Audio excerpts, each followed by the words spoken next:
junkie walking through the twilight. I'm on my way home.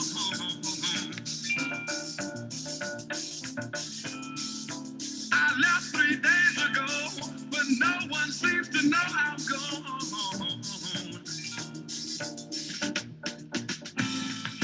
Home is where the hatred is.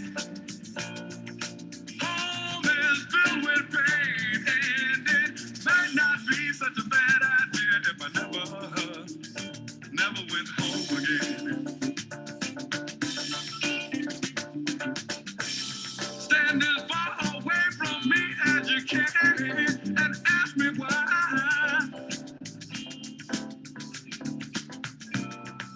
Hang on to your rosy beads, close your eyes to watch me die. You keep saying, kick it, quit it, God, but did you ever try?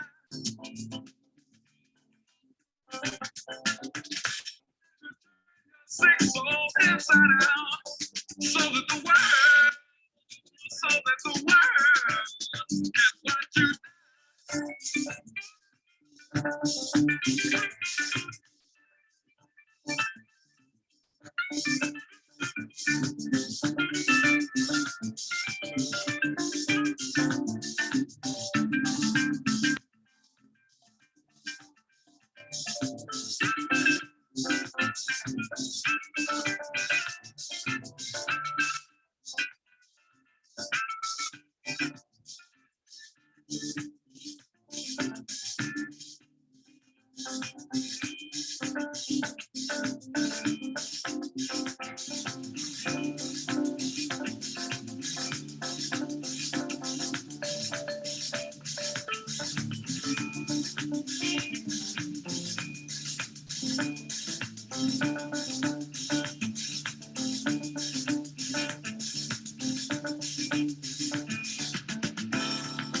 home is where I live inside my white powder dreams.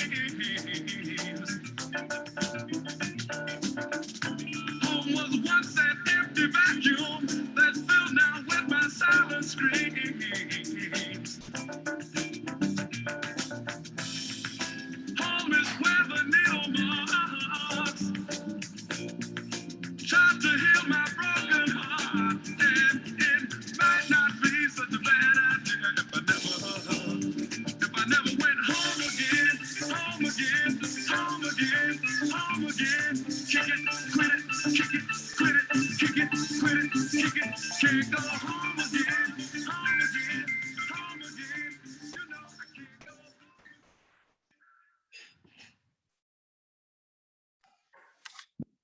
Good evening, folks, and welcome to this evening's virtual event, Supervised Consumption Sites, Benefits, and Addressing Misconceptions. My name is Wesley Saver. I use he, him pronouns, and I am the Senior Policy Manager for the Glide Center for Social Justice.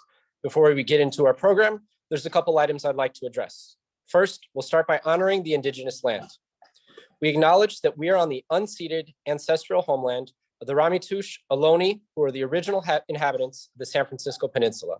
As the indigenous stewards of this land, and in accordance with their traditions, the Ramaytush Ohlone have never ceded, lost, nor forgotten their responsibilities as the caretakers of this place, as well as for all peoples who reside in their traditional territory.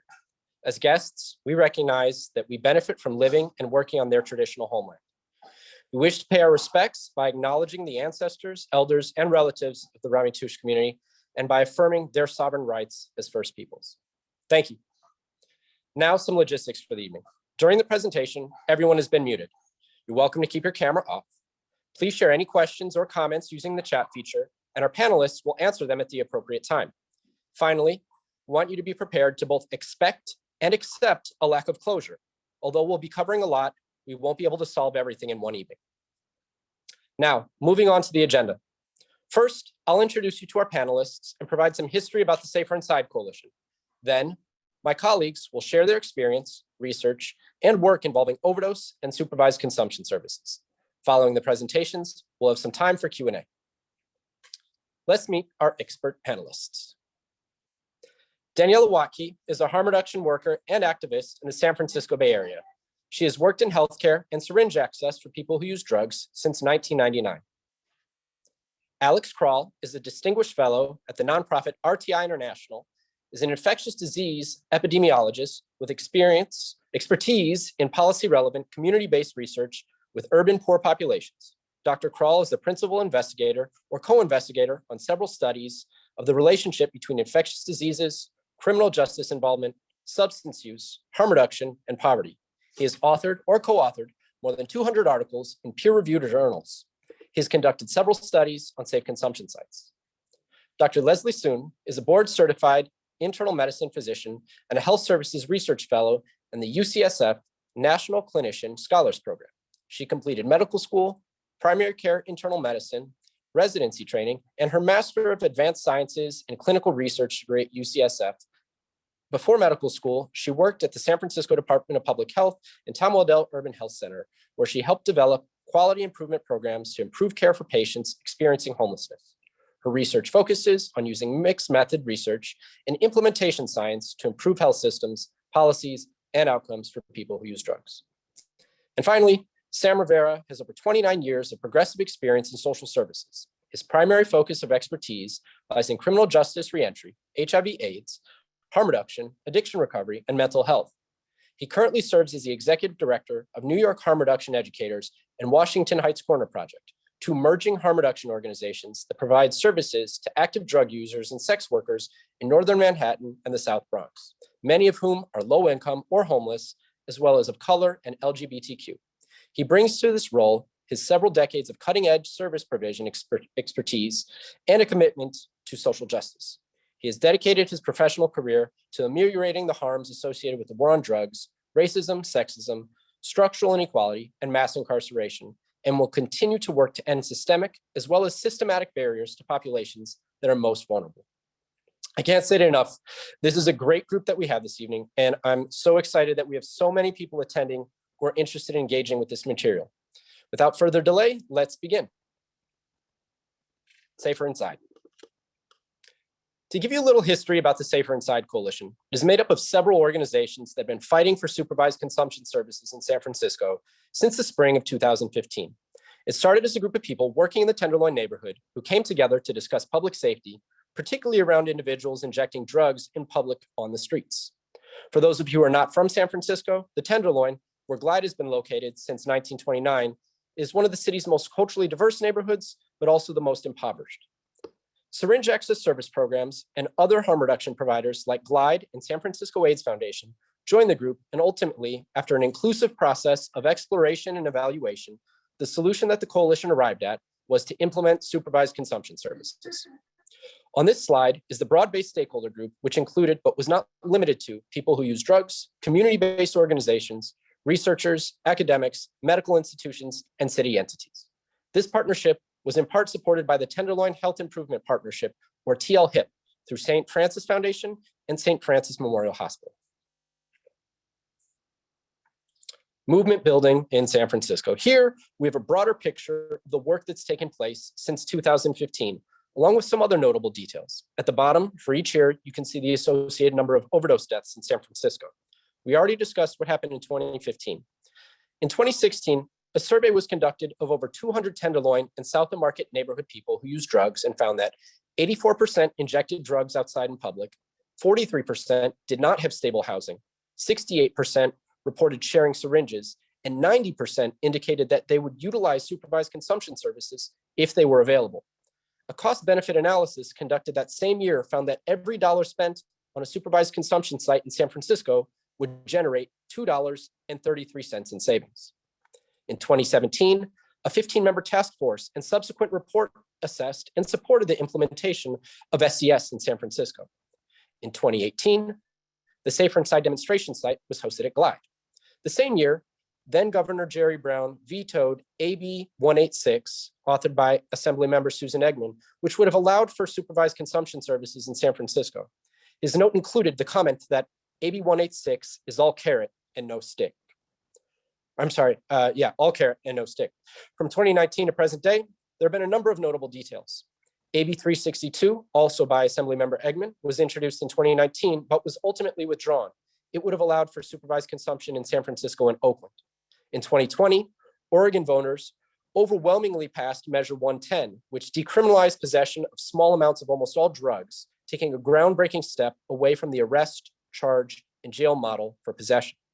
In 2021, Rhode Island passed legislation that will allow jurisdictions to implement supervised consumption services beginning next month in March.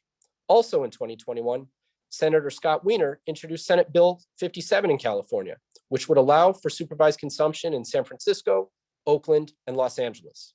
The bill is currently in Assembly Public Safety and is anticipated to be heard in the coming months. GLIDE is proud to have joined on as a co-sponsor of the bill this past month.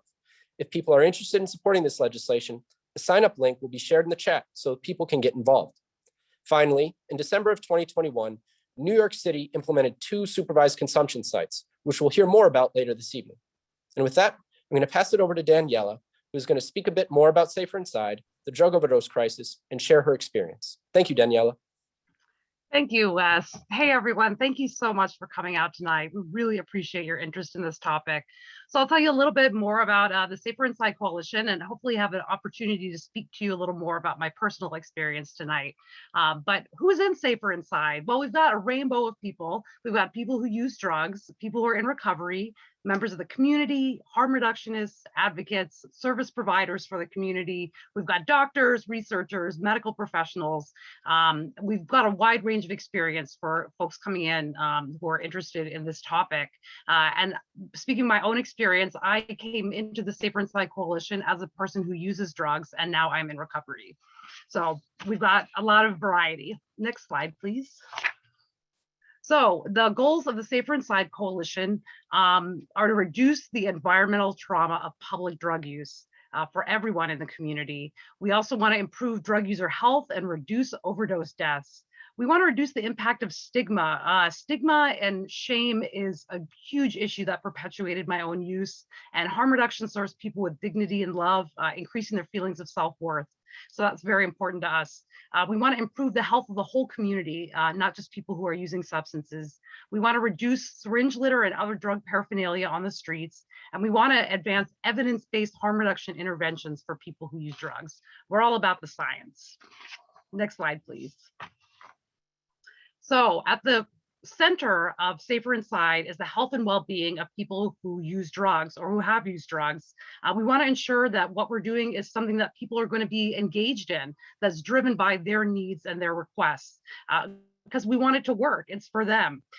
We want to ensure that we also are in community, really networking with other providers. Like we've got Sam here tonight from New York City. We also had some key Tenderloin stakeholders in the Tenderloin Health Improvement Project who went to Vancouver and actually saw the Insight model, which has been operating as a supervised consumption site in Vancouver since 2003. So we have people who use drugs on this Safer Inside task force. We have liaisons to conduct studies and other conversation with drug user peers. Wes mentioned earlier some of the results of the surveys that were done. People are very interested in using services. They don't want to be using outside. They want to be using safely. We also have people on the citywide task force, and we had an amazing group of people who are at Board of Supervisors, Public Safety and Neighborhood Services Committee hearing, as well as Health Commission hearing, some really moving testimonies that we're really grateful for. Next slide, please. So the Safer Inside Coalition actually held a demonstration in August of 2018. It was a full-scale operational demonstration model of a supervised consumption site, and it was open to the community. So supervised consumption sites are, you're going to hear a lot about them tonight, but they kind of look like this. They're safe, they're clean environments where people can use it in like a clinical setting. So we're really trying to promote health and safety. The demonstration site allowed people to actually walk through the site and check it out and see the vast array of harm reduction services that were offered. Because safer consumption sites are not just about the consumption, they're about a menu of options for improving people's health. So at the Safer Inside demonstration, we had over 700 attendees from 147 organizations across the city. And we had the mayor, we had the board of supervisors coming through, and it was a lovely and very positive experience. Next slide, please. So I'm going to talk a little bit about what harm reduction is. You can go ahead and go to the next slide. Thank you. So harm reduction is a philosophy and a public health strategy that acknowledges that human beings engage in a variety of behaviors that involve risk, and that risk can be mitigated. We offer people options for growth and change that can benefit themselves and society. An example that most people think of when they hear of harm reduction is like syringe access services, which greatly reduce the transmission of bloodborne diseases in the communities in which they operate. But other examples from life include like wearing a bicycle helmet or chewing nicotine gum, which is one of my harm reduction strategies. But harm reduction brings drug use out of the shadows. It takes away secrecy, and it brings the conversation into the light where it can be addressed with honesty and compassion. And it's a modality that the city itself, the Health Commission unanimously passed a resolution in 2000 about adopting a harm reduction policy for all city services that involve people who use drugs. So we're not just going rogue here. We've got a lot of folks behind us here on this journey. Then every year, harm reduction practices save thousands of lives in San Francisco, and we'll talk about that a little bit more. Next slide, please. So the overdose crisis right now it's a record year, unfortunately. In 2021, over 100,000 people died of overdose in the United States, 650 people in San Francisco. So to put that in perspective, that's in San Francisco about twice as many people that died of overdose than died of COVID in that same year. On average, 2 people die every day in San Francisco of overdose.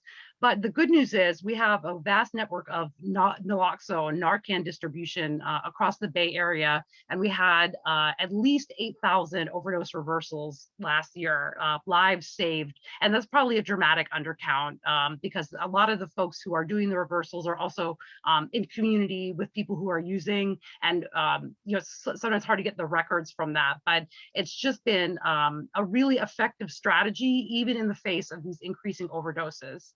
And overdose deaths are preventable, and that's what we're talking about here, is preventing overdose. Next slide, please. So here's a graph that just shows how dire the situation is.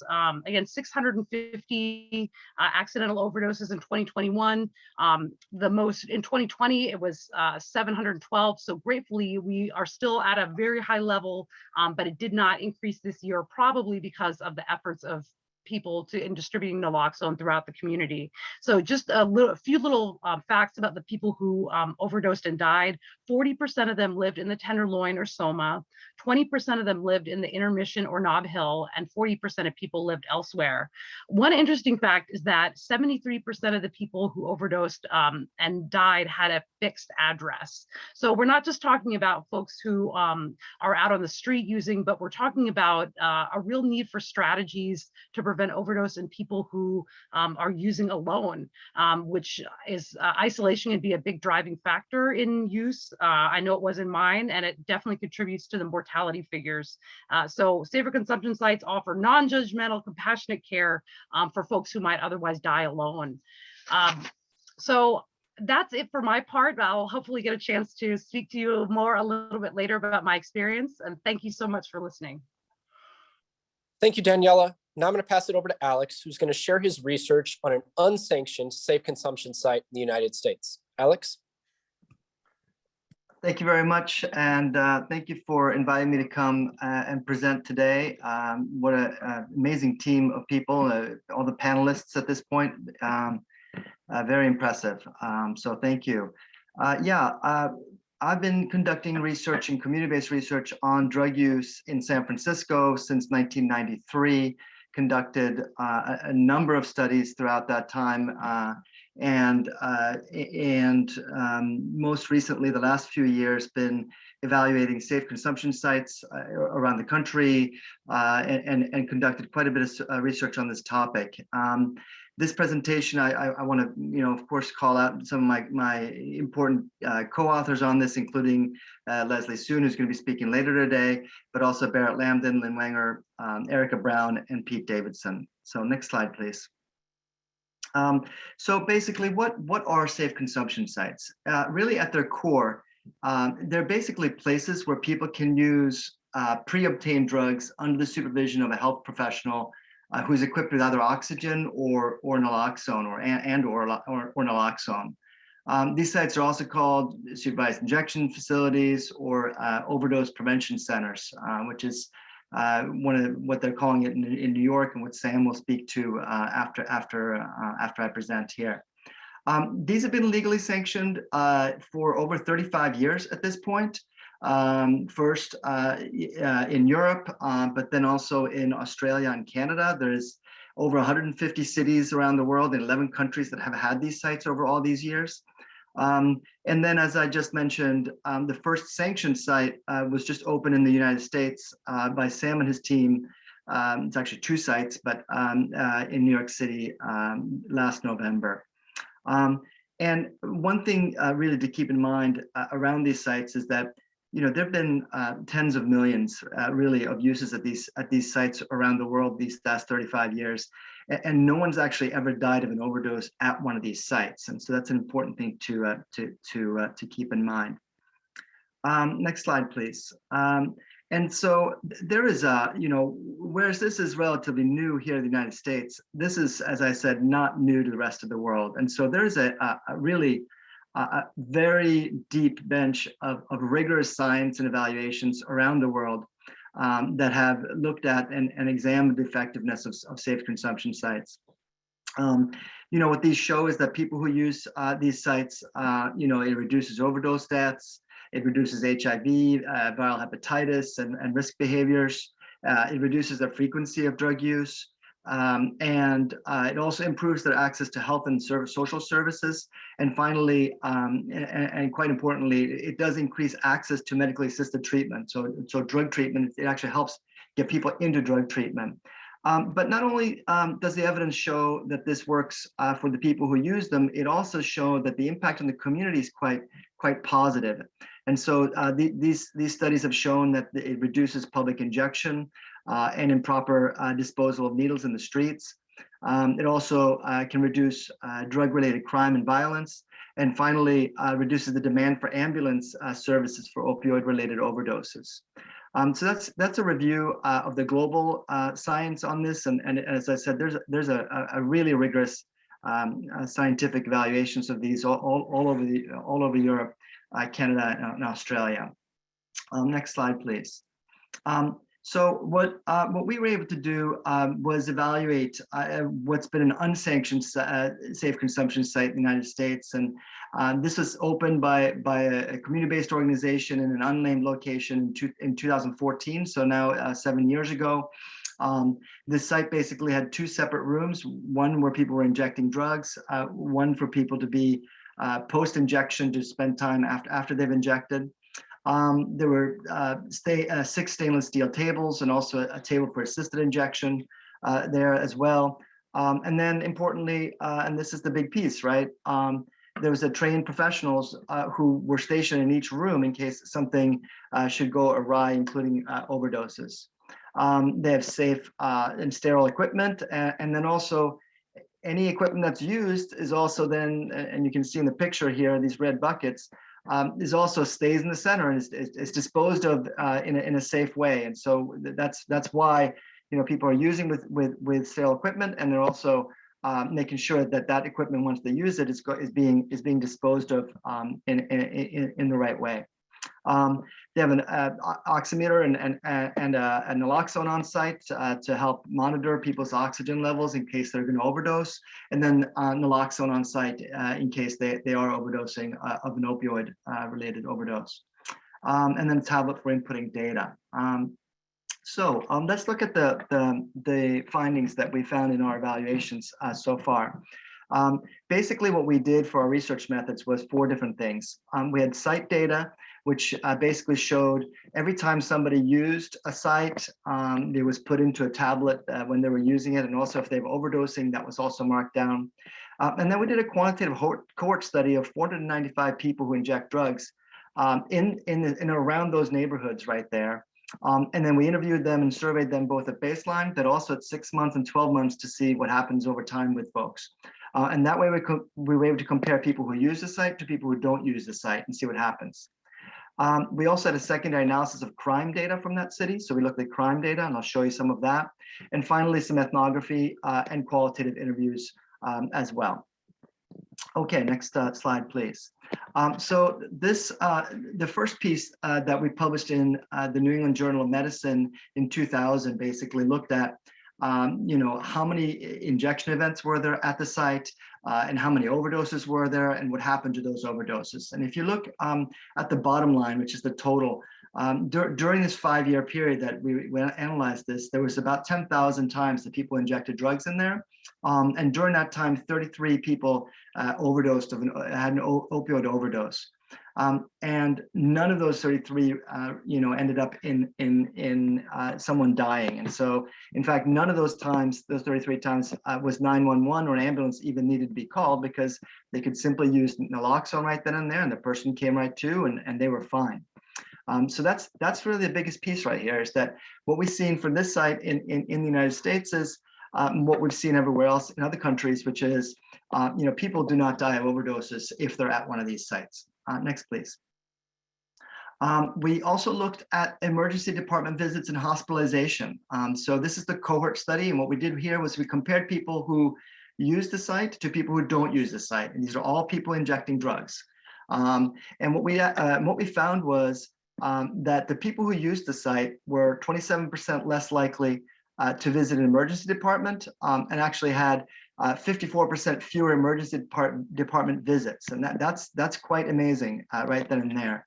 And then also that they were 32% less likely to be hospitalized and spent 50% fewer nights in a hospital. And so what we could see here is that people using the sites are actually going less to the hospital and going to emergency departments, much less than the people who are not. Next slide, please. We also looked at some syringe sharing, rush injections, and isolated injection drug use. This was the first author here was Leslie Soon, who'll be speaking later on today. And they found much lower rates of receptive syringe sharing, and also of injecting isolated locations. But I should mention that these were not statistically significant, these results, but they were quite a low, much lower rates of each of those. Next slide, please. And then we wanted to look at what happened. So that was, both of those were in regards to what happens to the people who go to the site. But then we also wanted to figure out, what about around the site? What happens around the sites? And first of all, we did this study that we published this last year that showed that among the people going to the site, as compared to those who don't go to the site, they had 58% lower rates of the number of improperly disposed syringes. And by improperly disposed syringes, we mean onto the streets, sidewalks, parks, alleys, and those sorts of places. And so it really lowered the rate of improper disposal of syringes in public settings, which I think is quite a positive thing for neighborhoods. Next slide, please. And this one is a little bit more complicated to look at, but essentially what you're looking at, if you look at the left one here, first, there's two figures here.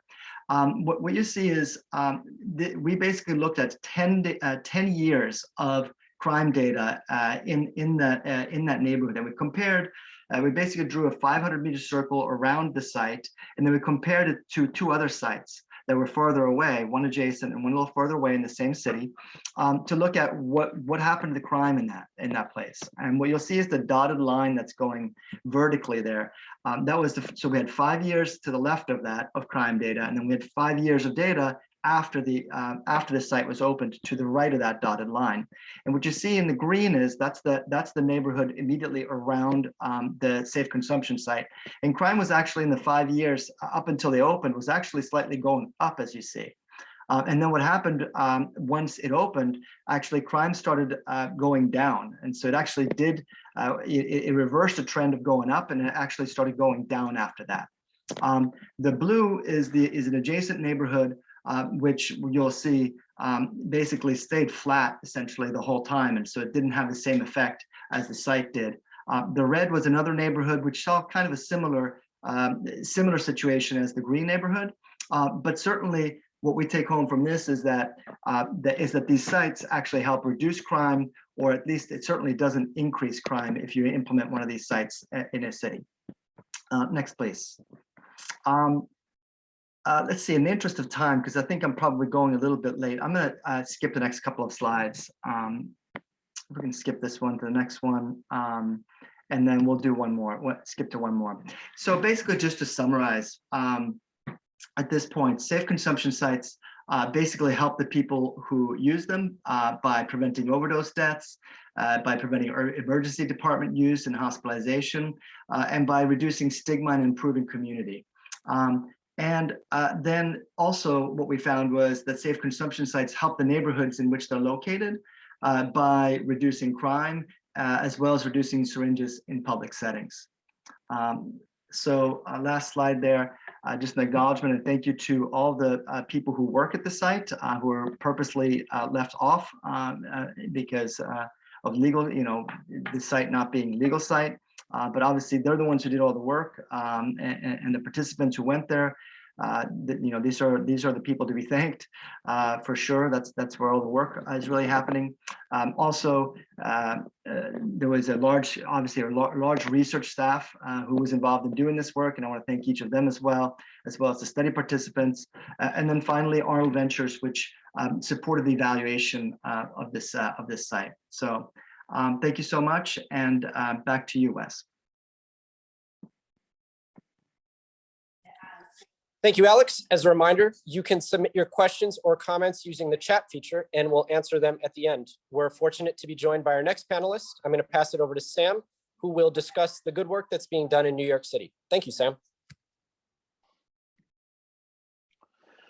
Good evening, everyone.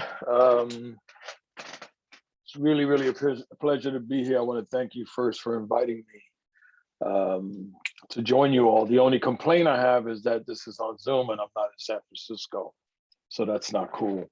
So yeah, there's so much to talk about. I'm writing notes and trying to figure out what to cover. The blessing in going after Danielle and Alex is that you guys said everything that all I could do is say yes, yes, yes, and yes. That's exactly what we're doing, and we're doing it on the ground. But before I get deeper into that, what I like to do, if I don't know why so many people are hiding themselves. I wish I could see you, because when we opened the first two here in the country, this was our victory, not On Point's victory, not Nairi's victory, not Sam Rivera's victory, but our victory. Everyone who's ever worked in this work, everyone who's ever lost someone, everyone who's ever used a drug, everyone who's ever known that harm reduction works, we made this happen. It is not New York's, it is not our thing, it's all of us. And I hope that you took a moment when you heard we open to celebrate yourself and the work you put into this. I have been saying that since day one. It's important that I communicate that to everyone, because I see the opening of our two sites as this very, very long relay race that's been going on for at least for me for 30 years. And I ran a little bit in the middle, and then at the end, I was given the baton again, and I was able to take it over the finish line, but not without all of you here on this call and everyone who supports us. When we opened the site, we took every booth we had and we placed candles for those who couldn't be there with us, to honor them and to let them know that while it's late, in America, it's here. And so again, please, I hope you take this in and you celebrate this victory, because it is all of ours. It didn't happen. It happened in New York, but it was only because we all fought really hard for this opportunity. So thank you. Yeah, so it's been a journey. It's 7 days a week for the past few months. It's late nights, early mornings, and it's worth every bit of it. Every bit of it. I keep hearing Alex and Danielle's piece going on and on and on. I'm like, yes, yes, yes. So I started erasing all the things I was going to say because you guys covered it. But there's a couple of important things that came up for me. One is, Alex, please share this. This country is saying we don't have enough data, enough research, enough evaluations. Bullshit. We have plenty. And we cannot allow people, especially those in DC, to tell us we're not ready, because we're ready.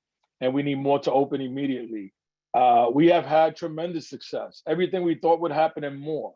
I love the stuff you both spoke about regarding, the community and all of these things the community thought was going to happen. It didn't happen, and it's not happening. What's happening is a beautiful community of people who love a beautiful community of people who happen to use drugs, and we get to spend time with them, and we get to watch them stay alive, and we get to celebrate every day they show up. I want to give you some quick numbers that for all of us on this in this event don't see numbers, we see people, right? But I'll tell you a couple of things. In 2 months, we have 700 individual participants. In 2 months, only 2 months. We have, with those participants, we have almost 7,500 utilizations of our OPCs, and with 140 reversals. The city hoped we would reach 130 in the first year. We're up to 140 in 2 months. There's some interesting factors happening within the site as well. The assumption, and it's a good assumption, that most of the times we would be using naloxone. So we are about 40%. 40% of those reversals included the use of naloxone. None of them included the use of the 4 milligrams of naloxone, which most of us know is very, very painful and more than we need.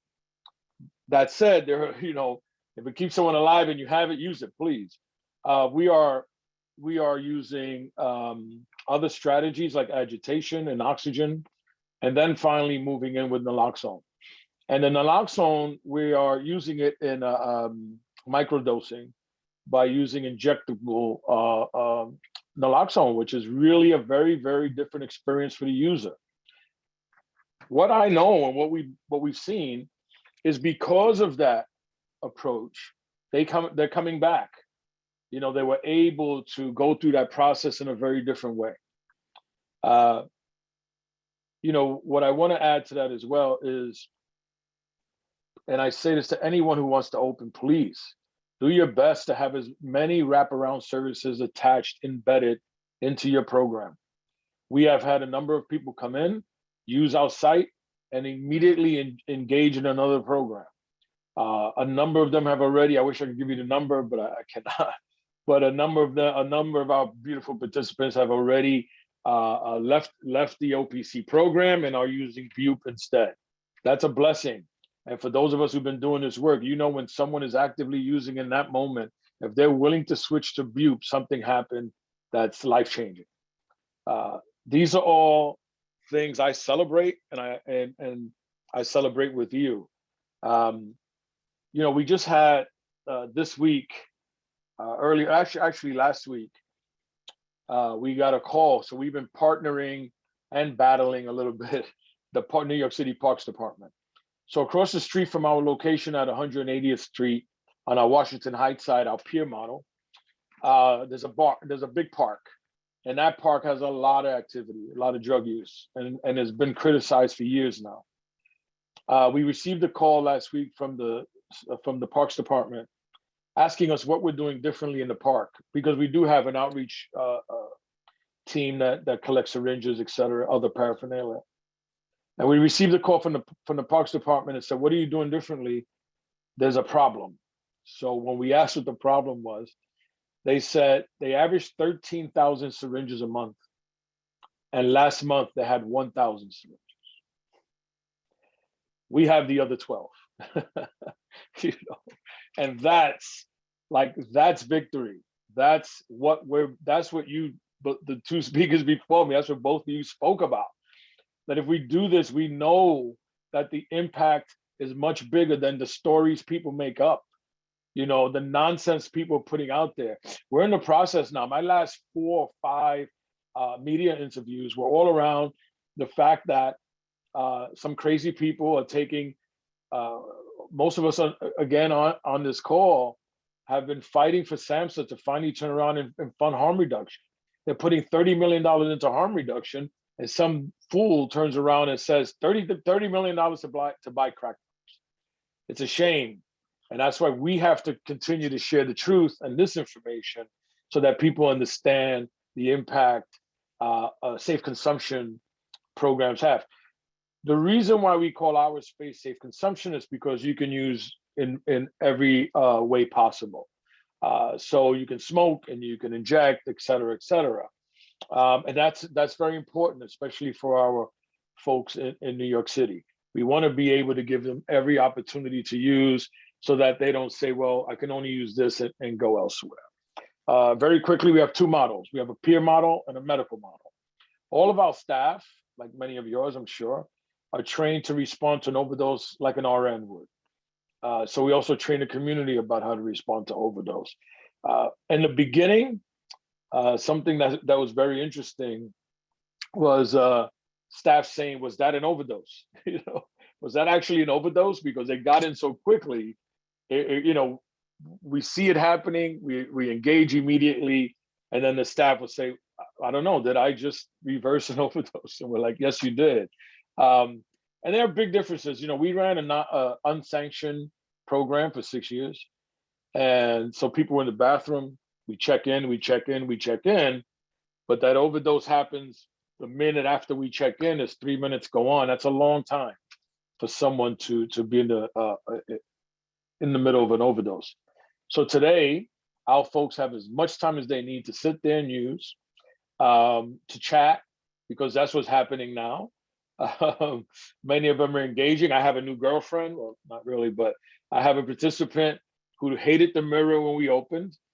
And she would say like, oh no, Sam's gonna see my face. And she hated it because it's a big mirror and a bright light. And now she says, well, my boyfriend's here, I'm putting on my makeup for him. It sounds like nothing maybe for some people. For me, it's a huge deal that this woman didn't want to look at her face when we first opened.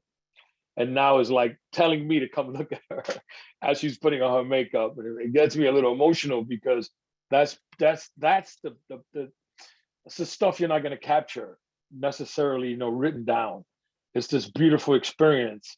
And so now she's my OPC girlfriend. And so I tell her, I don't want to see myself in the mirror either, so don't worry about it. But there's so many anecdotal things going on, the beauty, the love in the room. I'm excited when people have this perception that when you walk into our drop-in center, you're going to see just a bunch of people hanging around using drugs. We have our drop-in center with movies happening and coffee and all that, and then we have the separate room, which access has to be granted. I'm not sure what else I should cover. I'm really excited about questions.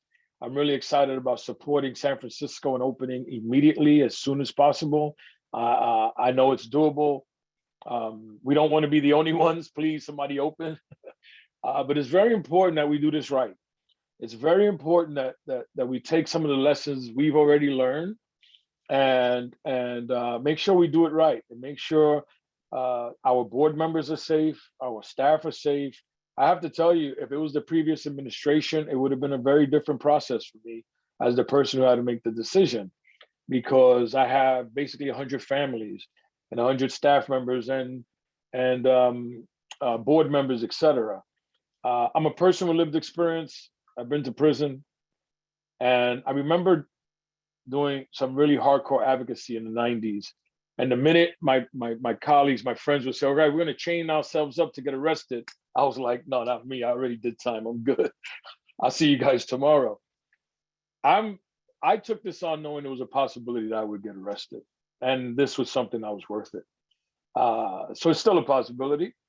Hopefully you guys all take my information and send me a couple of nice packages if that were to happen. But it's worth it. It's worth it. This is a beautiful fight. We're winning. We're winning. We're winning. I'll say it 1,000 times. We're winning. It's our fight. It's everyone on here. And I'm looking forward to next steps. I'm looking forward to remembering these days as a time we were blown away by this. So I guess I'll end there. And I'm looking forward to having a conversation whenever we have that here shortly. So in my language, I say hahom, which is thank you. I appreciate you all. Thank you. Appreciate you, Sam. Thank you so much for sharing. Now I'm going to pass it off to Dr. Soon who is going to share a medical perspective on supervised consumption sites. Thank you, Dr. Soon. Thanks so much, Wes. And thank you so much for all of the other panelists for sharing their experience and their expertise. And thank you again for everybody for being here today on this very important topic.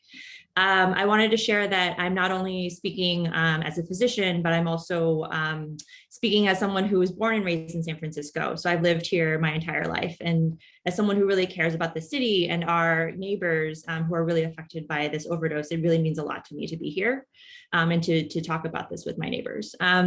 So I've worked at San Francisco General Hospital and the San Francisco Veteran Affairs Hospital for the past 5 years as a doctor. And it really has been devastating to see the toll of overdoses that overdoses have had on my patients.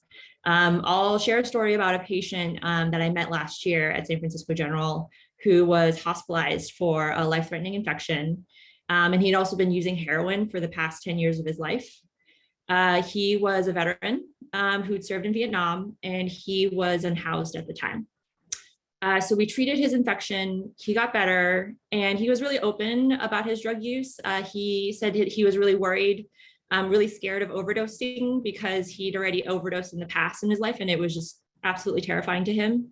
And even though, he was using heroin, he would often test it for fentanyl, and it would often come back positive.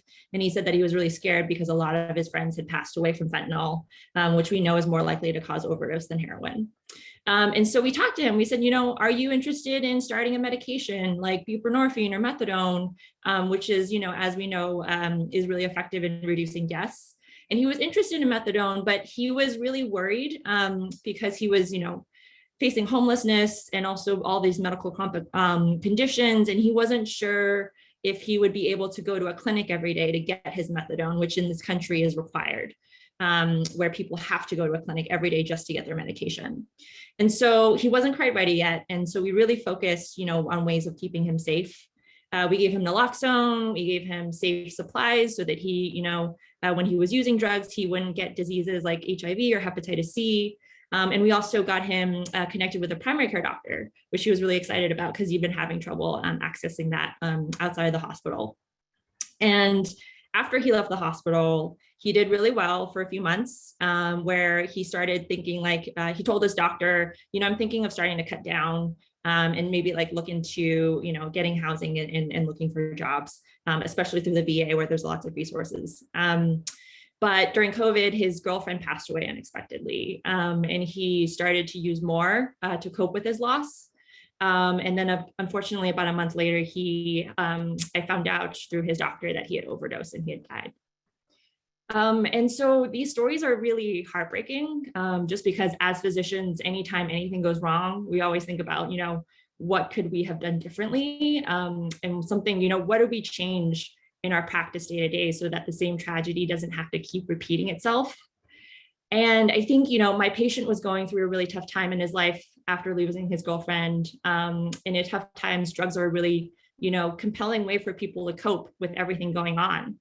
And I really believe that, if there had been a safe consumption site in San Francisco, then maybe he would have used it and someone would have been around to reverse his overdose and save his life. And so I think that, I really want to emphasize that, people's journeys with drug use can take all shapes and forms and sizes, and there's really not one size that fits all for everybody. We can't force people into treatment.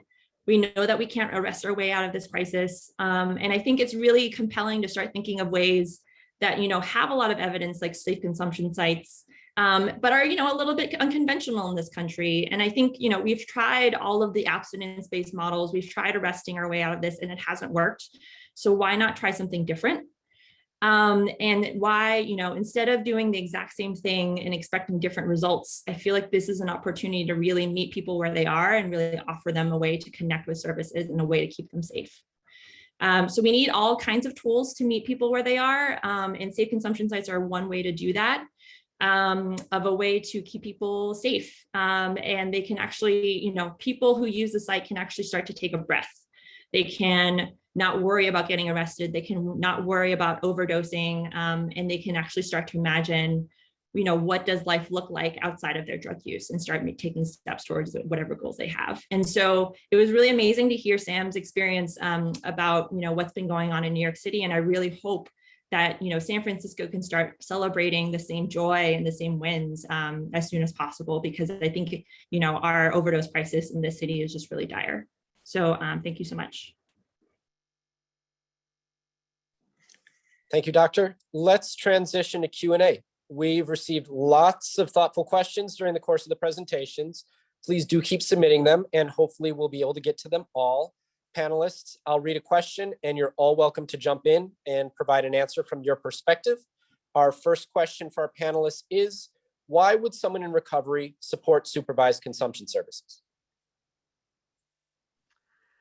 Oh, that's a great question, Wes. I would actually love to take a minute to talk about that. That's kind of perfect. I'm actually going to read a little bit because I'm quite nervous and I really want to get my point across. So I'll do my best to stay engaged with the camera. So I'm Daniela. I'm a helpful neighbor. I'm a devoted colleague and a community volunteer. And most importantly, I'm a beloved wife and mother. And I'm also somebody who used drugs for most of my adult life. I'm currently in a period of long-term abstinence. I'm speaking today only for myself and not as a representative. And it's important to understand that recovery is not a one-time decision that I made. For me, abstinence is a daily choice, and it's contingent on work that I have to do to maintain it. It's sort of akin to a part-time job. Some days are harder than others. Most people do not succeed at long-term abstinence on their first attempt. People use drugs for a reason, and those reasons do not go away when the substances are removed. My story includes a near fatal overdose. I did not intend to die that day. I made a dosing error based on misinformation about the substance that I had. It was a mistake, and it was one that could have been avoided if I was in a supervised consumption site instead of using in secret. Because I survived, I have the capacity to make choices today. When a life is snuffed out prematurely, the opportunity for change is gone. I hope to wake up tomorrow and continue the recovery work that I'm doing. I just focus on one day at a time, as they say. But the truth is that I am afraid. I'm afraid for myself and for my friends who use drugs, as well as those currently in recovery. I'm afraid of dying alone. I'm afraid of my son finding me dead in the bathroom. As a parent of a child who has a substance use history in both lines of the family, I fear for his life as well as he grows up in an uncertain and challenging world. However, fear is not an effective strategy for overdose prevention. Supervised consumption sites are a proven effective strategy. I want a place where people can go and have an honest interaction in a safe environment, off the street and out of the bathroom, where they can talk about what they're doing and discuss a range of options for improving their lives. A place where people can go and have their lives saved in more ways than one. And Sam, you did a great job talking about this, about the sense of community and connection that people feel with each other. And connection is really a hallmark of my recovery. Thank you so much. Well, that's why I support safer consumption sites. It's a place that can save my life and the lives of my family and friends. So thank you for listening. Thank you for sharing, Daniela. Any of other panelists, or should we move on to the next question?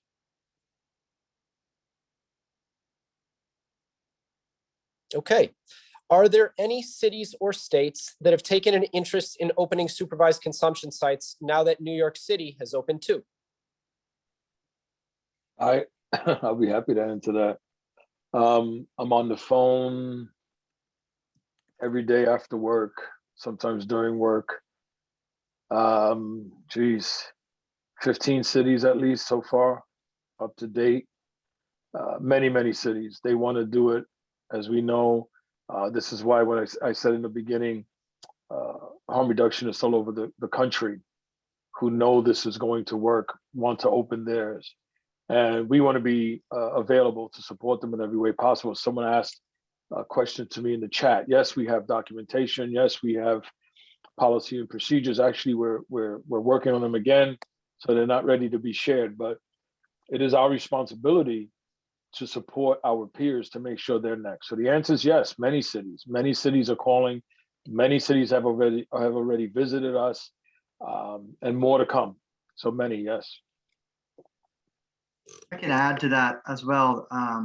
That is great to hear, Sam. Like 15 cities already contacting you in just a couple of months. That's amazing to hear.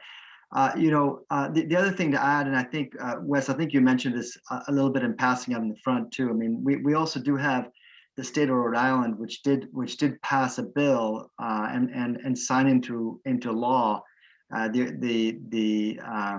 the opening of safe consumption sites, which they're calling harm reduction centers there. And I think they're allowed to open, I think in March or something like that. And I think they've currently got have an application process for the cities and the organizations that want to do that in Rhode Island.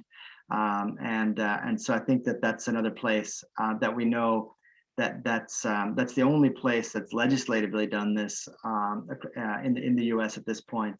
And so that's on the not so distant horizon too.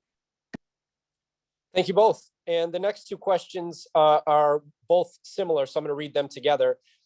How has Sam and his team dealt with negative press and opponent activists in New York City, like we're facing in San Francisco with the Linkage Center? And the other question was, how did and how are you dealing with community pushback? So you heard both Danielle and well, actually all the other speakers, all three of you touched on this. So the first thing I'll respond to is the community. Community pushback wasn't what everyone expected, truthfully. There was a lot of confusion. We have some papers in the city that just like to stir things up. So we've had some pushback, but a lot of it was about just not knowing what we were doing. We had to remind people that we've been operating a unsanctioned program for 6 years. So when people started saying, you're going to bring this and you're going to bring more of that, I'm like, well, it's been 6 years and we haven't. So this goes back to Alex's piece. It's true, we don't. It doesn't happen. But the other piece is, and this is a theme we've been using and I offer you to use it, we're responding to the community's request. And when I said that, they were like, what the hell is this guy talking about? The community doesn't want syringes or paraphernalia in the street. We don't either. They don't want this stuff by their parks and by their children's schools. We don't either. They don't want people using in the street, using in the restaurants, using in the bathrooms, using in the alleys. We don't either.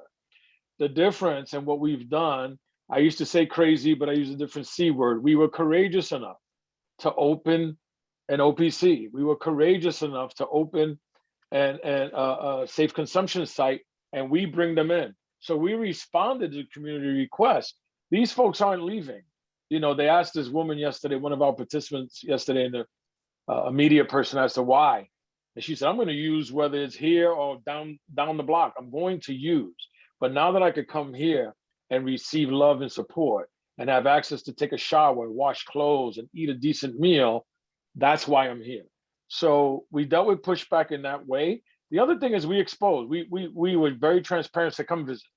You think what we're doing is wrong, come visit. And every single person who has visited us changed their mind. They changed their mind. They got to see it. They got to talk to people. And the participants also want to talk to them and tell them, you don't tell me my life. I'm going to tell you how hard this is. I don't want to be doing this, but I'm doing this. We know that our participants and everyone, most people who are using drugs are self-medicating pain, trauma, mental health. People tell people to stop. They stop using, they sit in their living room and go, what the hell's going on? What is this feeling? What is this? So they have to find something else to do, right? So it's a process that's bigger than many things. Yeah, I think the other question was about media. Is that what it was?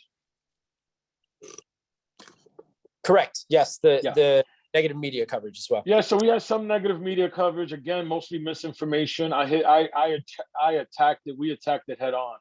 You know, the first day when we opened, it was a madhouse. We had police there for one reason, not to stop what we were doing, but to protect us from media folk. Kaylin C., our senior director of programs, who worked at Insight in Vancouver, you know, she came to me. She was, I think we should just let some of them in. Let's just go for it, man. Let's be these crazy harm reductionists we are anyway. Fuck it, let's bring them in. Excuse me, but so we brought in a group of the top, you know, the main media folks, and we met with them, and we gave them a tour. And they were like, I can't believe they're doing this, but we did it, and it just shut down a lot. We exposed it immediately. We showed them. We gave them a tour, and it calmed everyone down, because it also, one of the things we said is if we don't do that now, they're going to make up their own story. They're going to talk to people outside and make up a story. So we were very, very transparent. The other thing I'll say, guys, we have been pretty tough activists. We're tough people, man. We get in your face. Harm reductionists are tough. I'm offering you an opportunity to try a little different. I'm a Native American, I'm a warrior. But the way of the warrior is we start with peace and try to work with peace and tell people that we're doing this together, we're partners. And if they want war, that's always an option. But so far, it's been great to refer to everyone as a partner. The last thing I'll say about that, the NYPD, you ready for this, has been an amazing partner. Not a good one, not a decent one, an amazing partner. They showed up in the beginning, as I mentioned, to protect us from media and protesters. It didn't really happen. And they have been great ever since, and have walked participants into our door who they found blocks and blocks away who were about to use. Thank you, Sam. Next question is, what type of support do people receive after they have an overdose reversed? I'll go first. So someone has an overdose reverse, we monitor them for a while. As many of us know, they could come back. So we spend time with them. In our program, we have access to holistic health. So we have a complete acupuncture program, meditation, Reiki. So sometimes they go into that room. They might go outside to the garden, but someone is monitoring them for a while. They don't leave the site right away. We spend time with them. We might have them on oxygen for a little while just to keep them calm. They really like the oxygen. It feels good. It's fresh, so they like it. And so, yeah, they spend time with us. And then we have a conversation with them. How are you feeling? It's an interesting process during that moment because they thank us profusely. They also thank us for not shooting 4 milligrams of naloxone and like really screwing up their high. But it's a relationship, and they're grateful that we're there, and they thank us, and they hang out for a while for sure. Right. Okay. And a related follow-up question. Let me see. I just saw it come through. Here we go. Okay. So the next few are all kind of grouped. The first one is, I want to know what types of services do New York City's supervised consumption sites have available to participants? What bases did they feel like they needed to cover, like recovery programs, support groups, medical care? And also, how many visitors are connected to those support services, like housing and rehab? So I just threw a lot at you. If you need me to repeat anything, let me know. No, I'll answer. So we've had services in place. We did not add any services other than the opening of the OPC. So we have medical services available, connections to care on a variety of levels. So if someone is looking for housing, we connect them to a housing specialist. We have case management there. We have now mental health services as well. So it's not, what we did again is if you have a service organization, it's good to open the OPC within that organization so everything's there. We know our people and our participants. If they want another service now, you better give it to them now as fast as possible, because you have to capture that moment. So there are a variety of services we offer. Buprenorphine is an option. If someone wants, you don't really get someone who's using an OPC to say, I want to go into recovery. I mean, it's a process. It's a life change, but they could start their process then. So yeah, there are a number of services attached to the program itself. Okay. Thank you, Sam. How many safe consumption sites does a city like New York or San Francisco or another area need to adequately serve people who use drugs? Maybe you local folks can answer first, and then I'll jump in.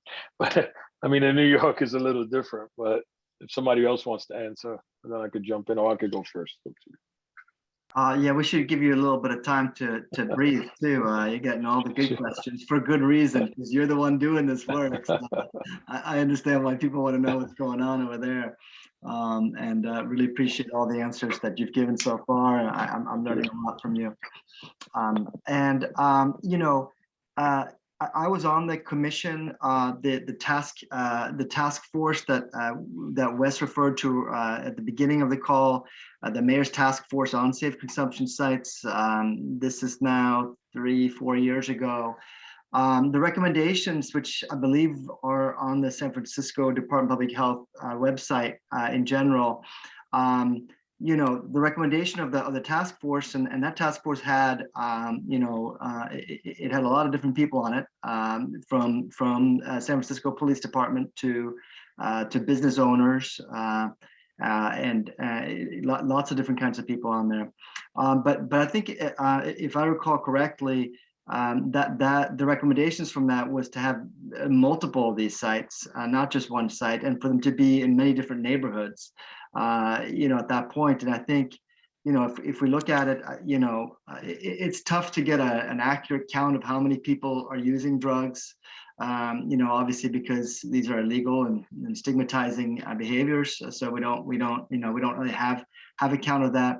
The health department often cites a number of people injecting drugs in San Francisco being somewhere around 22,500. The amount who are smoking drugs at this point is probably at least as many, if not more. And so, it would, I think, optimally, from a public health standpoint, I think it would be good to have have many of these sites and have them open at different times, and have them in many different neighborhoods, in order to hopefully bring down what's what Daniela talked about in terms of 600-700 people dying a year here, to two a day. One site's not gonna do that. It's gonna need to be a lot more than that. And I think I'll just add a little bit to this, where I want to reiterate the statistics that we had shared earlier, where Daniela had shared that in 2020, when overdoses really spiked in San Francisco, only 40% of them really happened in the Tenderloin, and the Tenderloin has gotten so much press with the emergency in San Francisco and everything. But if we think about it, it's not even the majority of overdoses that are happening in the Tenderloin. And so, if I'm living in the outer Richmond, am I going to drive all the way to the Tenderloin to use drugs? Probably not. And so I think having a site that's accessible to people all over San Francisco, because we know people are using drugs all over San Francisco, I think that it really speaks to the effectiveness of the intervention. Just to add to that, we conducted a study asking people who inject drugs how far and how long they would walk to one of these sites, and the vast majority of them, it was 10 to 15 minutes and no more. And so it's you need to have these kinds of services where people are at. Great, thank you. Next question. Sam suggested that naloxone, when administered conventionally, can be very painful. Can any of the panelists please say more? On the street, what is a better method? Go ahead, Leslie. I can take a stab at this. So there's different formulations of naloxone. There's the nasal spray, which is the 4 milligrams that Sam mentioned. There's also a newer version that's I forget if it's been FDA approved or considering FDA approval, but that's also 8 milligrams, which is twice as strong. And there's a lot of concern whether that's actually needed. And then the intramuscular version, which is, you can inject it into the muscle, or the IM version, you can actually titrate it. So you can actually say, I'm going to give a little bit, see what happens, and see if the person is more comfortable. And so being able to titrate that dose means that someone is able to be a little bit more comfortable as they're coming out of their overdose, as opposed to administering all at once or giving the IV version, which is also really disruptive or just very chaotic. It can be the IM version, and being able to kind of really control how much you're giving can be a much more comfortable experience. I don't know if Sam, if that kind of corroborates with your experience too. Yeah, it totally does. And for anyone who's ever had naloxone, the 4 milligrams, anyone here, when you come out of that, it's painful, it's a lot. The other side, we always say you're alive, but you give a participant naloxone 4 milligram, they're not as happy to be alive initially. They're not you're really too happy with you. There's a lot that happens, and it's painful. So we like intramuscular 0.5 instead of 4 milligram. You just look at that difference, right, Leslie? I mean, that's a huge difference. And it allows us to then use oxygen and agitation and other approaches to keep them with us. Great, thank you, everyone. We've still got a lot of questions left. We've got 20 minutes to go. We're going to ride this to the end. Before we move on, I just want to make another quick plug for people who are interested in getting involved in efforts around supervised consumption in San Francisco. A link will be dropped in the chat, and you can sign up using that Google form. The next question is, and it's a quick one, and I can answer it, is, will you make this presentation available? Yes, this has been recorded. We will circulate the slides and the video afterward, and the video will be hosted online at the Glide Center for Social Justice website. The next question is, can you talk about safer supply? How is that different from supervised consumption?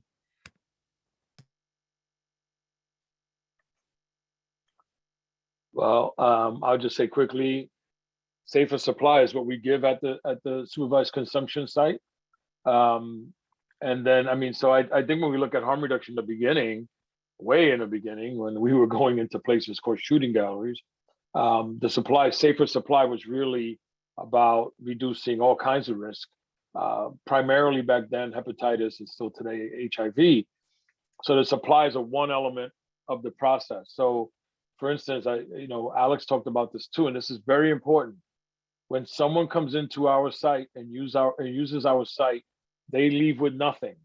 All of the paraphernalia they use, all of the equipment stays with us. And that's a big deal, it has a huge impact on the community. So I'll just, say that. So the supplies are one piece, and this was the whole thing going on with this $30 million where someone decided to take a long RFP and pull out a sentence that said crack pipes and made a big deal out of it. There's a lot more into the supplies. In fact, when or if you come visit us and you come into our basement, you will be blown away by the amount of supplies we have.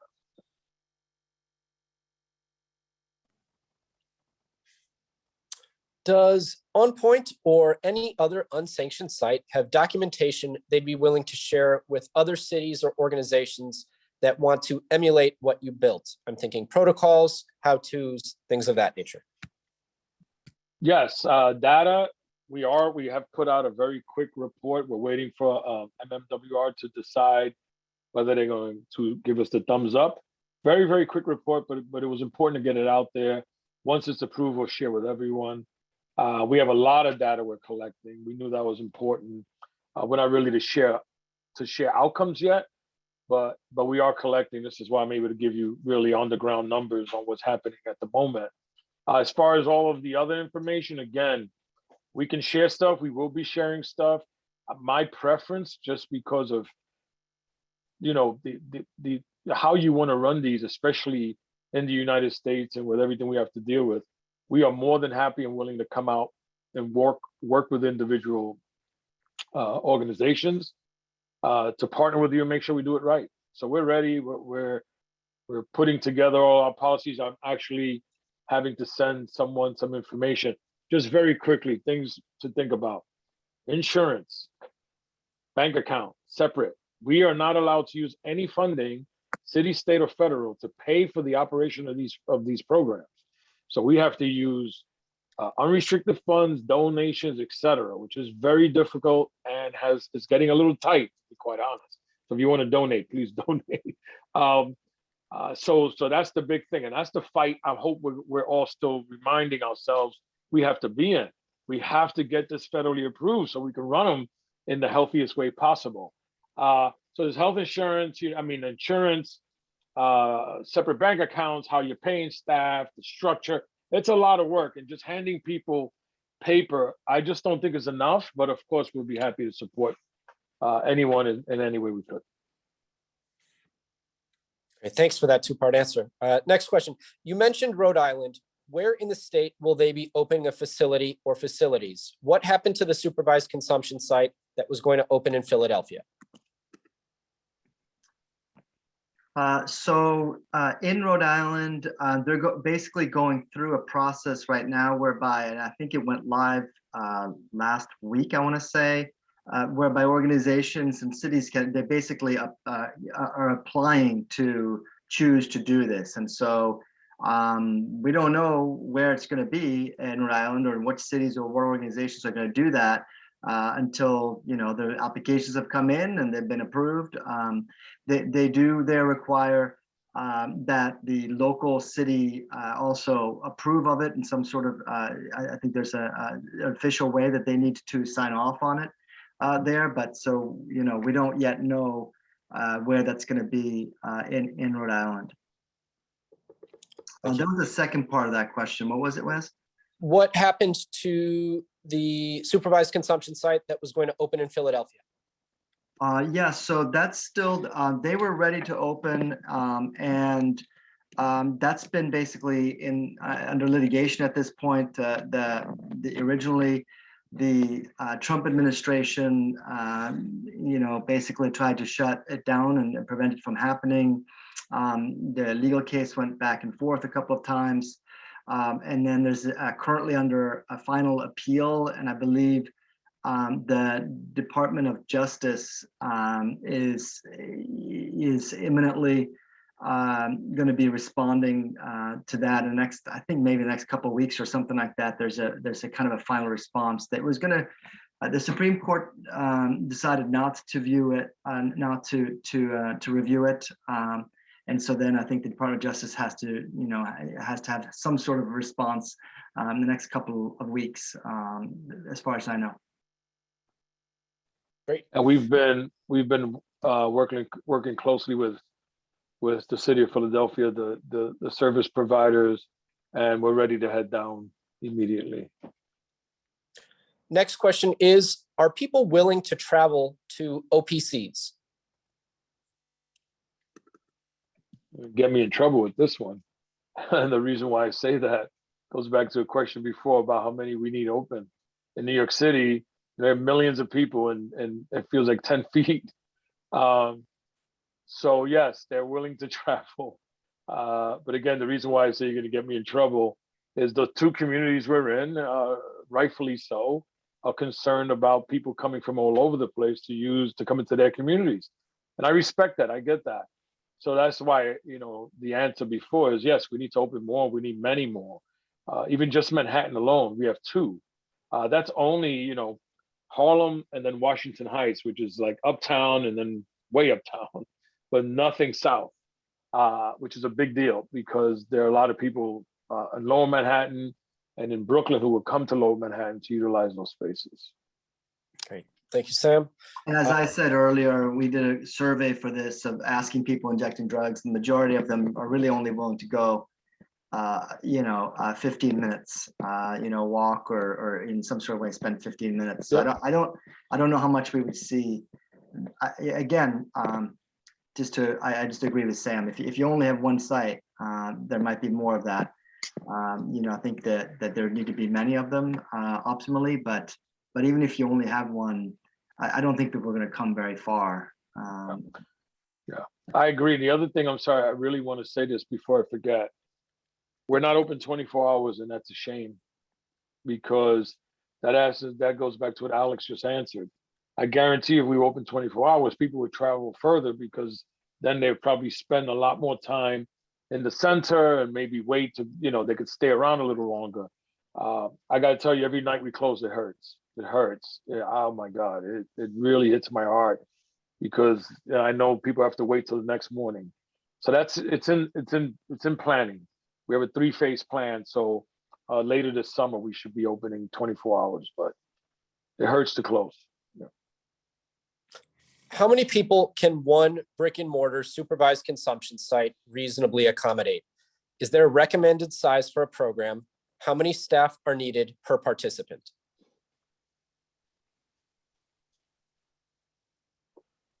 So the way we have it structured now, our peer model the peer model has 6 booths and our medical model has 8 booths. To decide right now how many people, the benefit of having this opportunity, and then we have smoking rooms as well. But the benefit of having this opportunity is to give people time and not move people out right away. So it's going to take a little time for us to be able to say what looks. I don't know if Alex has information from other or anybody has information from folks who've been doing this a very, very long time. But it's going to ebb and flow. It depends on the movement. You know, some days, you know, for some reason this week, every day I went downstairs and every booth was full. So then I think we're doing a 1-to-3 staff member ratio. Yeah, I don't think there's really there's not really a number or any of that. If you look at this, you know, Europe has a lot of these sites, but also up in Canada and as I mentioned earlier, even Australia. But there's a really diversity of sites and what kinds of things they offer and don't offer. And you know, Sam talked about wraparound services. Some of them don't have any, and some have you know, a lot. And so it really depends a lot on what kinds of services you're going to have there, you know, and how much. I think it's more of a funding issue than anything else too. Like how many staff can you, you know, how big a space do you have? How many, you know, staff? I mean, there's no reason why you couldn't have a huge one. As long as you have the staff and the rooms and all of that, there's really no limit. Next question was, what kind of outreach do you do to people who are reentering the community from situations of jail or prison? Well, for me, I've done a lot of work in reentry. It's something I've been doing for many, many years. So people now know I'm doing this work. So a lot of people are coming to us.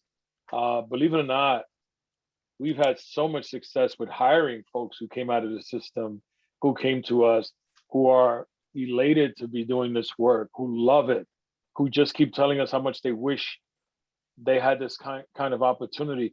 One of the biggest blessings with the work we're doing is we're allowing many people to have meaningful entry-level positions, like beautiful, meaningful entry-level positions for peers, et cetera. So we're starting people at, you know, in the 30s, you know, in the mid $30,000 for someone just coming home, who's going to be what we call harm reduction specialist. And then, but really to answer the question, in New York, we're a pretty well-known organization and my work has been known for a long time. So if you're coming out of Rikers Island or one of the state facilities and you're someone who uses, you're going to parole probation, believe me, they're going to tell you, go see that crazy guy, Sam, he'll take care of you. And one of the things I've been doing for years now is negotiating with parole and probation to understand what it takes for someone to stop using or reduce their use. And they shouldn't be violated for that. They should not receive a violation because they have a relapse or they're using. You know, let's look at the person's process and not right away put them back in prison. So one of the most blessings that I've had in that realm is seeing how many people just aren't violated like they were before. In the early millennium and in the 90s, if you just smoked a joint, you were going back upstate for 60 days. That was the rule. And today we don't have that. Great, thank you. The next question is, what is the panel's response or comments on the San Francisco Board of Supervisors' decision to purchase a property for a safe injection site? And I'll provide some context here for people who are not from San Francisco. This is, or who are and just are unfamiliar, this is referencing the Department of Public Health's proposed acquisition of property at Geary and Hyde in San Francisco using Prop C funds to house behavioral health programs, including the possibility of supervised consumption services. But yes, the question is, any thoughts on the Board of Supervisors' decision to support the acquisition of that property?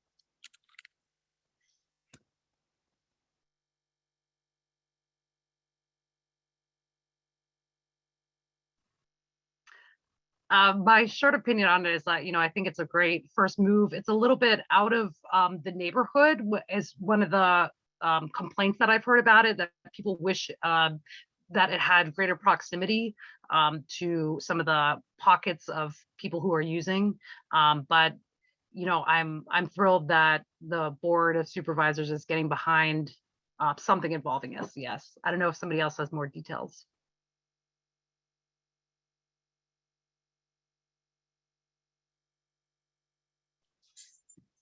Great, thank you, Daniela. The next question is, from the time someone walks through the door to supervised consumption site, what is their experience like? What is the ideal welcoming and walk-through services?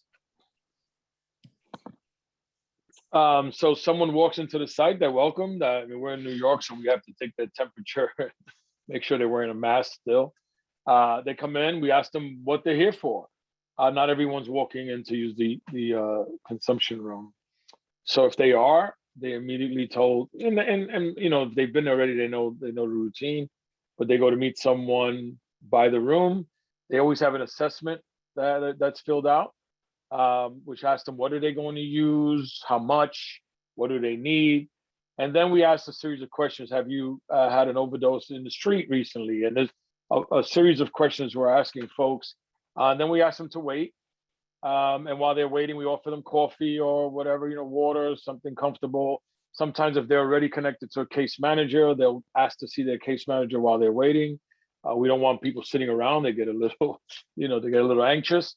And so they're welcomed in. And then when depending on what they're looking for, if they need a booth or smoking room, they ask for it. They get put on a list, and immediately that process begins. Once they enter the room, they go right to the back of the room. We have a big sink with pedals so they can wash their hands without touching anything. They wash up, and then at that point we give them what they need, which is any of the equipment they need to use their drugs. We give them a nice warm towel if they want that too. So we really make it a welcoming environment. There's music playing. It's just not what a lot of people expect, but that's the process when they first get in, and then when they're in the room, it depends on what they want to do for the rest of their time. Thank you, Sam. It is, as a time check, 6:56. We might have time for one or two more questions. Let's see how this next one goes. What's the latest word from the feds about their thoughts about enforcing the crack house law against SES? Anything new?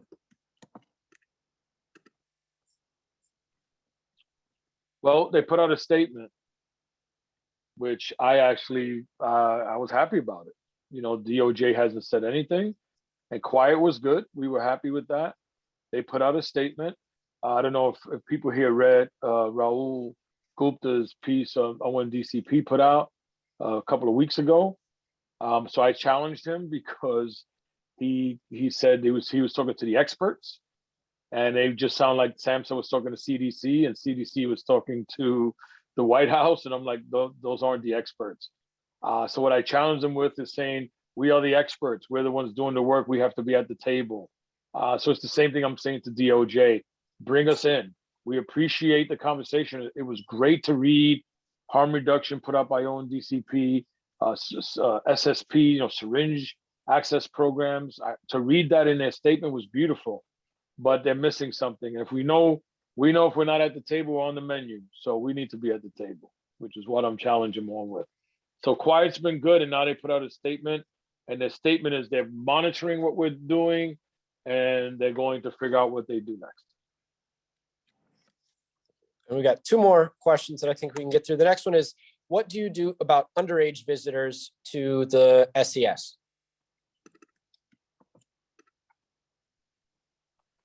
They're not welcome. They cannot enter. Cannot.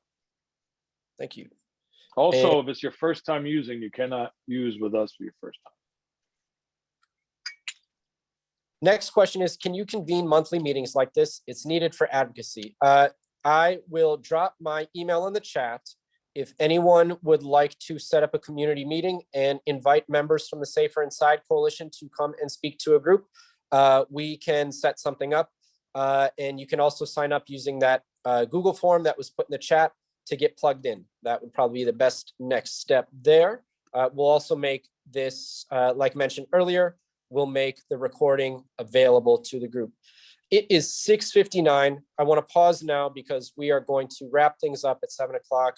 I want to make sure that we get to thank all of our panelists, Dr. Soon, Daniela, Sam, and Alex for joining us this evening. I want to thank all of the attendees who stuck it out through the end and people who submitted all your questions, and thank everyone else for engaging with this challenging but exciting subject matter and these life-saving public health interventions. If you'd like to get involved, we'll drop the link in the chat one more time and you can sign up. But if not, have a good night and we'll stay in touch.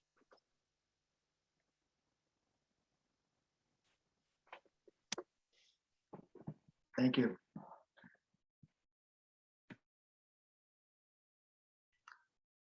Thanks, everybody. This was great. Thank you so much.